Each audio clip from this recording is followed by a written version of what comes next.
Hello मित्रों, तो स्वागत है तमाરું આપણા આજના નવા બ્લોગમાં અને હું છું અત્યારે શિલની અંદર આવેલા શુભમ ફાસ્ટ ફૂડમાં અને આપણી પાસે અહીંયા જે કાકા છે, કાકા નામ શું છે તમારું? શરમણભાઈ.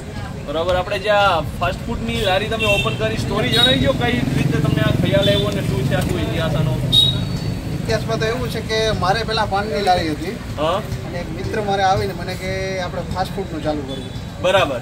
પાનની દુકાન બંધ કરીને પછી ફાસ્ટ ફૂડનું ચાલુ કર્યું અને એમાં હું સક્સેસ છે ને બરાબર. જે ક્વોલિટી ને જે ક્વોન્ટિટી અહીંયા શુભમભાઈ આપે છે ને ભાઈ, એ બહુ જબરદસ્ત છે, જેને લીધે શુભમભાઈ છે એમના ધંધામાં સક્સેસ થયા છે. અને આપણે જોઈએ તો અત્યારે તમે કઈ કઈ વસ્તુ અહીંયા મેનુમાં છે? દાબેલી, વડાપાઉં, પફ અને ભેળ.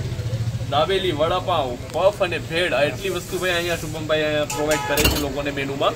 અને આપણે પફ છે અહીંયા જોઈએ તો મિત્રો, જો કે આ પફ તમને બતાવી દઉં તો પફ કંઈક આ રીતના જોવા મળે છે. આ પફ કયા છે તમારે? આ પંજાબી પફ. પંજાબી પફ છે. પંજાબી. બરાબર. અને શું એની પ્રાઇસ શું રાખેલી છે? 20 રૂપિયા. 20 રૂપિયા. 20 રૂપિયામાં 250 ગ્રામનો પફ એક માણસ ધરાઈ જાય. ઓ, એક માણસ ધરાઈ જાય. 20 રૂપિયામાં 250 ગ્રામ પફ. દાબેલી અને વડાપાઉંની શું પ્રાઇસ છે? બધીને 20 રૂપિયા. એક પ્લેટ. બરાબર. એક પ્લેટમાં કેટલા પીસ?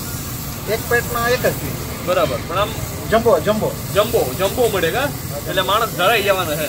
બરાબર. કેમ કે એક વસ્તુની અંદર ઘણી બધી વસ્તુ આવી છે મિત્રો. જેમ કે દાવેલી છે તો એની અંદર કેટલી બધી વેરાયટીઓ ભરીને નાખે છે. અને હવે આપણે અહીંયા જોઈએ તો ભાઈ કેટલા સમય થયો આપણે અહીંયા? મારે 4 વર્ષ થઈ ગયા. 4 વર્ષ થઈ ગયા. અને 4 વર્ષમાં તમને રિસ્પોન્સ કેવો જોવા મળ્યો પબ્લિકનો? બહુ જ. ટાઈમ શું છે અહીંયાનો? અહીંયા 3:30 વાગ્યા. 3:30 વાગે આવી જાવ? 3:30 આવી જાવ. બપોરે 3:30 આવી જવાનું. રાતના 9 વાગ્યા.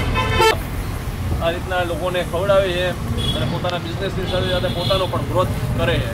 બરાબર ને?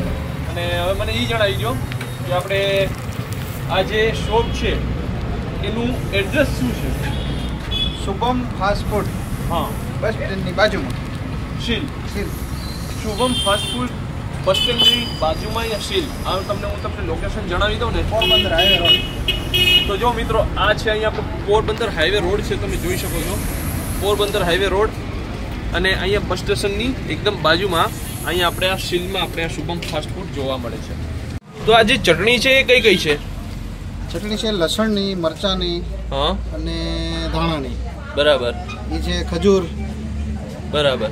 તો આ જે એ રીતની ચટણી છે ને એ મિત્રો જોવું આપણે મસાલેદાર આપણે જે સિંગ છે એ જોવા મળે, મસાલા સિંગ. અને આપણે દાબેલી માટે હોય છે કે? દાબેલી માટે ને? દાબેલી માટે મસાલા સિંગ છે. હા. અને રતલામી સેવ છે. બરાબર. અને આ મિત્રો છે કચ્છી દાબેલીનો મસાલો. તો જો મિત્રો, અત્યારે અહીંયા જે પંજાબી પફ છે મિત્રો બની રહ્યો છે અહીંયા. જબરદસ્ત અહીંયા કટિંગ સાથે આપણે પંજાબી પફ ચાલુ થઈ ગયો છે બનવા માટે. અને એકદમ ગરમા તવામાંથી નીકળ્યું છે ભાઈ. અને જો અહીંયા જબરદસ્ત રીતે અહીંયા તૈયાર થઈ છે. હવે શું નાખે એમાં ખબર પડે હમણાં. અને પંજાબી પફમાં આપણે અંદરમાં કઈ વસ્તુ તમે આમાં એડ કરી છે પંજાબી પફમાં? બટેટું છે, બટેટાનો વઘાર. જે આલુ મસાલો હોય ને, આલુ મસાલા. હા, આલુ મસાલા ફૂલ મસાલા છે. બરાબર. તો આ બધી વસ્તુ આમાં અંદર હોય છે. સૂકી ભાજી. બરાબર, સૂકી ભાજી ને બધું. જો એમાં ચટણી ને બધું નાખે છે મિત્રો. આ લસણવાળી ચટણી. હા, લસણવાળી ચટણી ને બીજું આદુ મગફળી. બરાબર. હા, જબરદસ્ત ભાઈ. અને આ દાળમના દાણા છે થોડાક ઉપર આવી જાય છે. જો કેવી મસ્ત ડીશ બની છે, તમે જોઈ શકો છો. સોલિડ અહીંયા આપણે ડીશ જોવા મળે છે મિત્રો, ખતરનાક સોલિડ. અહીંયા આપણે આ જે ડીશ જોવા મળે છે 20 રૂપિયાની ડીશ છે. પંજાબી જમ્બો પીસ આપણે અહીંયા પફ મળે છે, એક પીસ આખું મળી છે. અને જુઓ કઈ રીતનું આખું મસ્ત પફ અહીંયા જોવા મળે છે, અંદર મસાલાથી ભરપૂર. અને ભાઈ હવે આને છે ને આપણે ટેસ્ટ કરીએ છીએ. આપણે દાડમના દાણા અને જુઓ અલગ અલગ પ્રકારની ચટણીઓ સાથે સોલિડ યાર એકદમ ક્રન્ચી ટેસ્ટ લાગવાનો છે. જબરદસ્ત.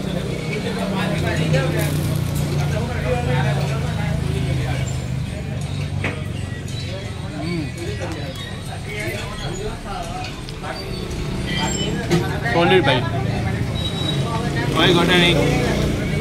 એક નંબર પફ જોવા મળે છે મિત્રો. એકવાર અહીં આવીને છે ને ટેસ્ટ જરૂર લેજો. શીલમાં આવો ને તો પહેલાં આપણે શુભમ ફાસ્ટ ફૂડને ભૂલતા નહીં. એક નંબર અને સોલિડ અહીંયા ટેસ્ટ આપણે આપે છે. તો આજનો જે આ બ્લોગ રહે છે આપણો અહીં સુધી રહી છે. તમને વિડીયો પસંદ આવ્યો તો પ્લીઝ વિડીયોને લાઈક કરી દેજો, ચેનલમાં નવા હોય તો સબસ્ક્રાઈબ કરી દેજો, આ વિડીયો વધારે લોકોને શેર કરી દેજો, પહોંચાડો બધામાં. મળીએ આપણે જલ્દીથી નવા બ્લોગમાં, ત્યાં સુધીમાં બાય બાય.